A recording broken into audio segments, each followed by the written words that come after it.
नमस्कार बच्चों, आपका स्वागत है। आज हम बात करेंगे ग्लोबलाइजेशन अर्थात वैश्वीकरण के संबंध में और हम देखेंगे कि किस प्रकार वैश्वीकरण हमारे जीवन पर प्रभाव डालता है। तो बच्चों, जैसे कि आप जानते हैं कि दुनिया जो है अब धीरे धीरे एक रूप लेते जा रही है। हमने देखा कि धरती बहुत बड़ी है, लेकिन अब बहुत सारे ऐसी तकनीकें आ गई हैं और तरीके आ गए हैं। उदाहरण के लिए आप समझ सकते हैं कि यदि आपको कोई सामान खरीदना है तो आप बाजार में जाते हैं और वहाँ पर आप कोई सामान लेते हैं। मान लीजिए आपने कोई खिलौना लिया,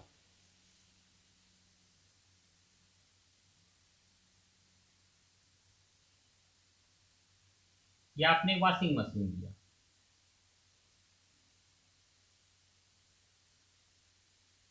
तो ये जो चीज़ें होती हैं इसमें लिखा होता है मैन्युफैक्चर, MFG करके लिखा था, मैन्युफैक्चर कहाँ से हुआ है। तो इसमें आप देख सकते हैं कि अलग अलग देशों का नाम लिखा होता है, made in India, made in China, made in USA।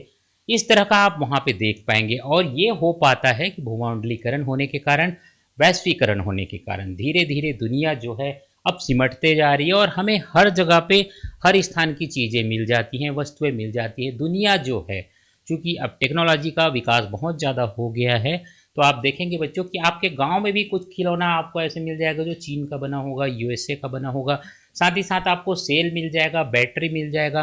कुछ में ये भी होगा कि हो सकता है भूमंडलीकरण सिर्फ अर्थ सिर्फ ये नहीं कि पूरी दुनिया से, अर्थात हो सकता है जैसे आपके पास पटाखे हैं, पटाखे आप देखते हैं आगरा से बना हुआ आता है, उसी प्रकार कई चीज़ें जो होती है, जूता जो है वो बेंगलोर से बनाएगा, जालंधर से बना हुआ आएगा। तो दुनिया जो है अब सिमटते जा रही है और इसके साथ साथ विभिन्न देशों के बीच की जो दूरी है वो भी समाप्त होते जा रही है। तो इन सब कारणों से अब ये हो गया है कि हमें कोई भी चीज़ की आवश्यकता है तो हमें उसके लिए बहुत ज़्यादा दूर जाने की आवश्यकता नहीं है, वो आपके घर पे बैठा हुआ मिलेगा। और इसका कारण है ग्लोबलाइजेशन, चीज़ों का ग्लोबलाइजेशन होता है। बहुत सारी चीज़ें जो हैं, जानकारियां हैं, समाचार जो है पूरी दुनिया का समाचार आपको तुरंत मिल जाता है। कैसे मिलता है? क्योंकि पूरी दुनिया में टेक्नोलॉजी के द्वारा आपस में संगठन बना हुआ है, लोग एक दूसरे को जानते हैं और सूचनाएं भेजते हैं, तो उसके द्वारा आपको जानकारियां तुरंत मिल जाती है। और ये जो बहुत सारे कारण हैं जिनके कारण इस प्रकार की स्थिति बनती है, साथ ही साथ बहुत से लोग जो हैं इलाज कराने के लिए, चिकित्सा चिकित्सा कराने की यदि आवश्यकता है तो आप तुरंत कहीं जा सकते हैं, एक स्थान से दूसरे स्थान जाकर अपना इलाज करवा सकते हैं और सुविधाएं ले सकते हैं। चाहे तो आप विदेश भी जा सकते हैं, विदेश के लोग यहाँ आ सकते हैं शिक्षा लेने के लिए।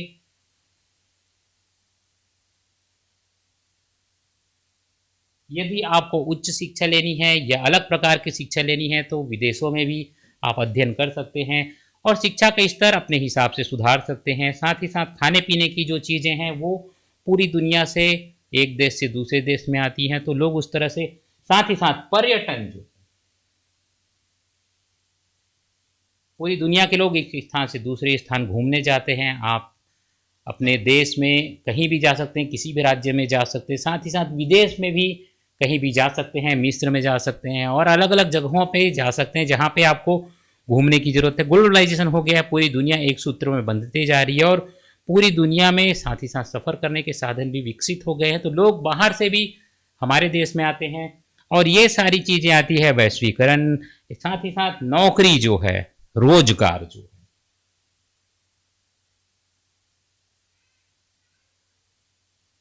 अगर योग्यता है तो कोई भी व्यक्ति किसी भी देश में रोजगार प्राप्त कर सकता है। इसके लिए बहुत सारे नियम बनाए गए हैं। ग्लोबलाइजेशन होने के कारण अब लोगों को आज़ादी मिल गई है कि किस प्रकार से वो दूसरे देशों में भी आवेदन कर सकते हैं और वहाँ पे चयनित होकर वहाँ पे अपना काम कर सकते हैं। साथ ही साथ संगीत है, फिल्में हैं, ये सारी चीज़ें ग्लोबलाइजेशन के अंतर्गत आती है। अर्थात पूरी दुनिया जो है, लोगों के बीच संबंध बन गया है, लोगों के आपस में संबंध हो रहे हैं। कई देश जो हैं, कंट्री 1, कंट्री 2, तो कंट्री 3, तो इनके बीच आपस में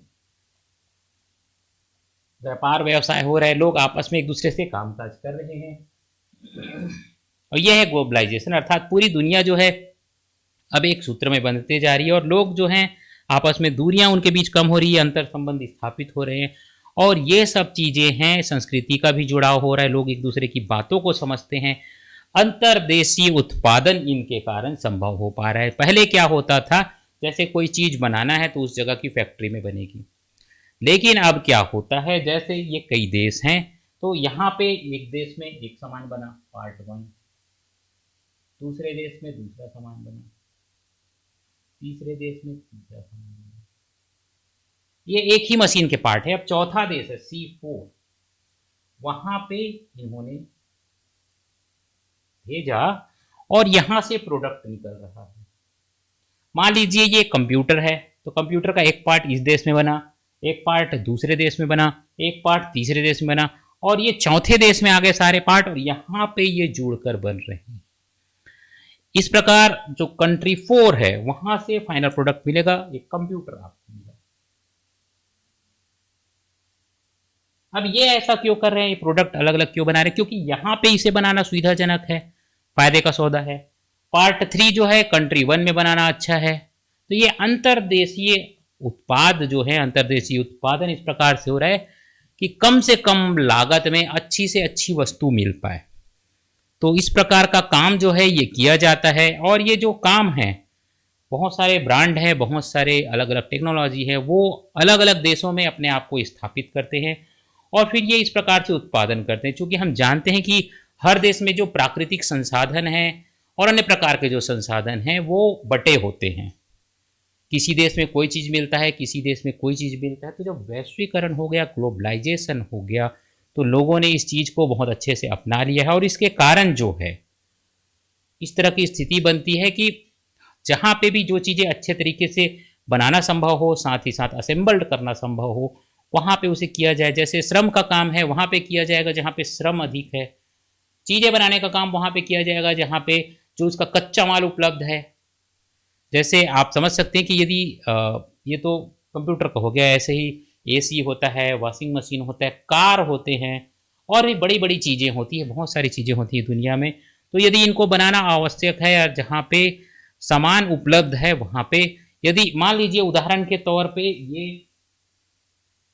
यहाँ पे लकड़ी मिलता है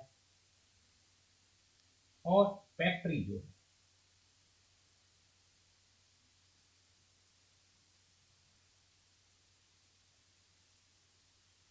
एक 1000 किलोमीटर दूर है, और इसके ग्राहक जो है वो फैले हुए हैं, जो यहां से भी पास पड़ सकते हैं। तो यदि 1000 किलोमीटर दूरी से लकड़ी को लाया जाएगा और फैक्ट्री में उसके फर्नीचर बनाए जाएंगे, तो उसकी जगह ये ज़्यादा उचित होगा कि फैक्ट्री यहाँ लगा दी जाए और सीधा सामान भेजा जाए, तो खर्चा कम हो जाएगा। यहाँ आप देख सकते हैं इस तरह की स्थितियाँ आती है, और इसी तरह की स्थितियाँ यहाँ भी आती हैं। अगर चूंकि लकड़ी जो होती है बहुत बड़ी मात्रा में आएगा, जैसे हम अगर खाट बनाना चाहें, पलंग या कि सोफा बनाना चाहें, तो आप जानते हैं कितनी लकड़ी लगेगी, और उसको साफ करने के बाद उसे जब फर्नीचर बना दिया जाएगा उसके बाद उसका परिवहन करना और ज़्यादा आसान होगा, क्योंकि वो तो हल्का हो गया है। उसमें जो एक्स्ट्रा पार्ट थे लकड़ी के वो कट के निकल गए। अब जो बचा हुआ पार्ट है, बना हुआ प्रोडक्ट है, वो चाहे तो फैक्ट्री जो है, यहाँ पे ऑफिस है, यहाँ भेजा जा सकता है अगर यहाँ पे वितरण की व्यवस्था है तो, या सीधे सीधे ग्राहकों को भी भेजा जा सकता है यदि उनका पैसा जमा हो गया है या उन्होंने मांग कर लिया है, डिमांड कर लिया है, तो इसे सीधा भेजा जा सकता है। इस प्रकार की व्यवस्थाएं इसमें भी है अलग अलग वस्तुओं में। तो ये ग्लोबलाइजेशन का तरीका है जिसमें अलग अलग स्थानों पे काम करने वाले लोग एक सूत्र में बनते हैं। इसी प्रकार से बहुराष्ट्रीय कंपनियां होती हैं जो कि ये सारे काम करती हैं। जैसे हमने भी कंप्यूटर बनाने का देखा, तो इसी प्रकार से कुछ कंपनियां होती है, MNC जिसे कहा जाता है, MNC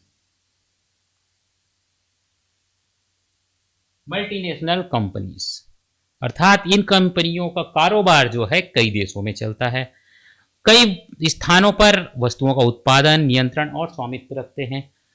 इनके कार्यालय अलग अलग देशों में बने होते हैं। मल्टीनेशनल कंपनियां जो होती हैं,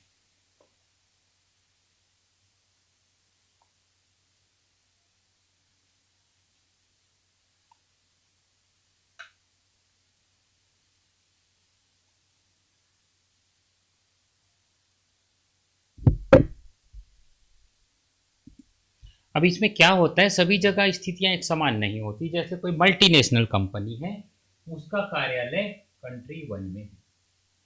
प्रारंभ में तो वो कंट्री वन में है, वहां पे उसने अपना ऑफिस खोला है, अपना काम करते हैं। अब भविष्य में चूंकि उनके पास पूंजी जमा हो गई है, पूंजी उनके पास है, अब उनको अपना उत्पादन बढ़ाना है, तो वो ऐसे देश को ढूंढेंगे जहां पे या तो कच्चा माल हो,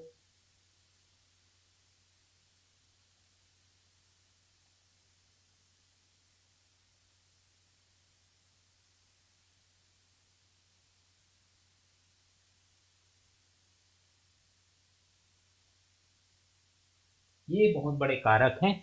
अब वो एक देश देखते हैं जहां पे कच्चा माल उपलब्ध है, मानव श्रम उपलब्ध है, साथ ही साथ नियम जो बने हुए हैं उस देश के,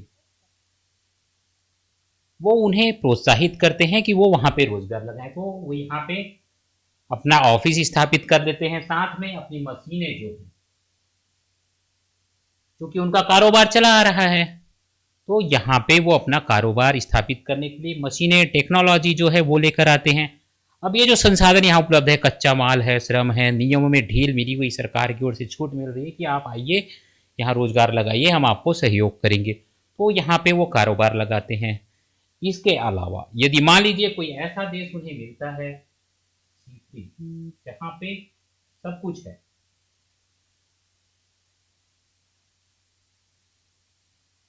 प्रोडक्ट ऑलरेडी अवेलेबल है, अर्थात इस तरह की चीजें बनाई जा रही हैं, लेकिन हो सकता है उसमें थोड़ी बहुत उसकी क्वालिटी में अंतर हो, तो यहाँ पे कोई कंपनी है जिसको वो अधिग्रहित कर लेते हैं, और यहाँ पे अधिग्रहित करने के बाद अपना ब्रांड जो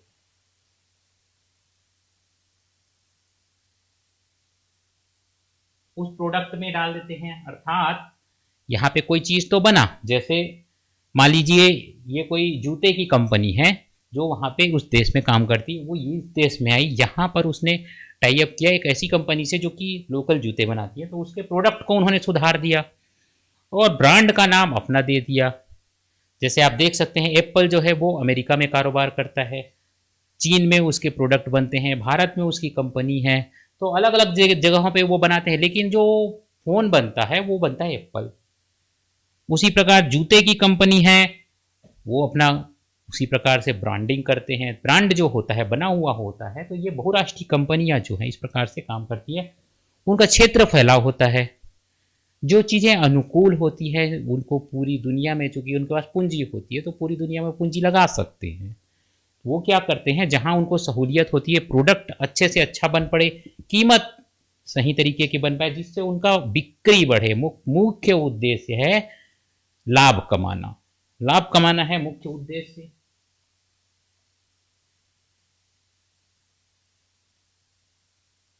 और ये भी होता है कि जब प्रोडक्ट जैसे यहाँ पे बना उस कंपनी का, तो उनको ट्रांसपोर्टेशन चार्ज जो है और बहुत सारी चीज़ें बच जाती है। तो इसको देखते हुए जो बड़ी कंपनियां हैं, बहुत बड़ी बड़ी कंपनियां हैं, वो पूरी दुनिया में अपना कारोबार करने के लिए इस प्रकार से काम करते हैं, अलग अलग जगहों पे ऑफिस लगाते हैं। मल्टीनेशनल कंपनी, बहुराष्ट्रीय कंपनियां इसे कहा जाता है, क्योंकि बहुत सारे राष्ट्रों में उनका कार्यक्षेत्र फैला होता है और वहाँ के रूल्स रेगुलेशन के आधार पे वो काम करते हैं, जिस देश में वो काम करते हैं। जैसे समझिए कंट्री वन में जब वो काम कर रहे हैं तो उनको अलग नियमों से सरकार से डील करना पड़े। C2 जो कंपनी है, दूसरी कंपनी है, दूसरा देश है, यहाँ पे अगर वो काम कर रहे हैं तो इस देश के जो नियम हैं, शर्तें हैं, सरकार की ओर से जो बातें कही जाती हैं उसका उनको पालन करना होता है। तो एक ही कंपनी के अंदर कई तरह के नियमों का पालन करना पड़ता है। जो कर्मचारी इनके होते हैं अलग अलग देशों के आधार पर अलग अलग नियमों से बंधे होते हैं। जिस देश में कभी कभी ये भी होता है कि एक देश का कर्मचारी जो है उसे दूसरे देश में शिफ्ट किया जाता है, तो जब शिफ्ट किया जाता है तो उसे उस स्थान के आधार पे अपने आप को परिवर्तित करना होता है, कंपनी को परिवर्तित करना होता है नियमों के हिसाब से। और इस प्रकार से बहुराष्ट्रीय कंपनियां जो है काम करती है, चूंकि गुणवत्ता मुख्य तौर पे बहुत इंपॉर्टेंट है, तो जो गुणवत्ता है उसे मेंटेन रखने का हमेशा बहुराष्ट्रीय कंपनियों के द्वारा प्रयास किया जाता है कि जो गुणवत्ता उनको C1 देश में बने हुए चीज़ में मिल रही है C2 देश में मिले, C3 में मिले। कभी कभी ऐसा भी होता है कि C1 में एक प्रोडक्ट बन गया, अर्थात मान लीजिए कोई मशीन है जिसमें कई पार्ट,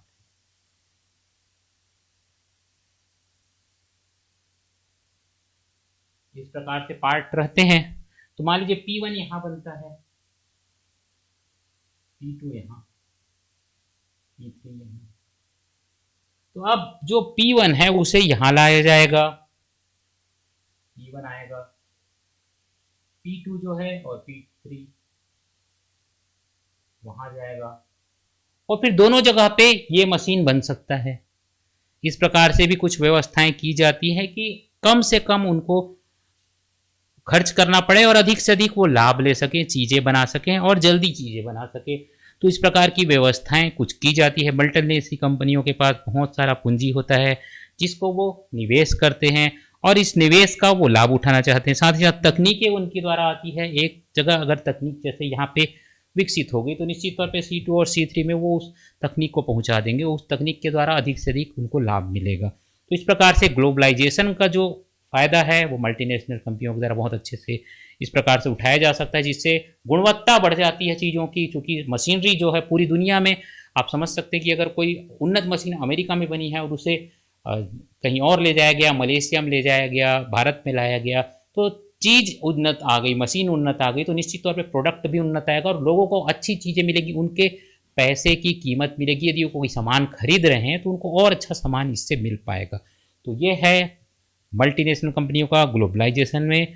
तो इसमें आज के लिए इतना ही बच्चों, आपसे अनुरोध है कि हमारे साथ जुड़े रहिए, हमारे साथ बने रहिए। ग्लोबलाइजेशन में भी और भी चीज़ें बची है जिसके बारे में हम चर्चा करेंगे। तो आपसे अनुरोध है कि हमारे चैनल को जरूर सब्सक्राइब करिए, जिसका लिंक इस वीडियो के नीचे दिया गया है, सब्सक्राइब लिखा हुआ है, उसमें आप क्लिक करेंगे और हमारे साथ जुड़ जाएंगे और हम आपको इसी प्रकार जानकारियाँ देंगे जो आपसे जुड़ी है, आपके काम की है। तो ग्लोबलाइजेशन में आज के लिए इतना ही बच्चों, मैं PC वर्मा आपसे विदा लेता हूँ। जल्दी मिलूंगा नए वीडियो के साथ। तो तब तक के लिए धन्यवाद, नमस्कार।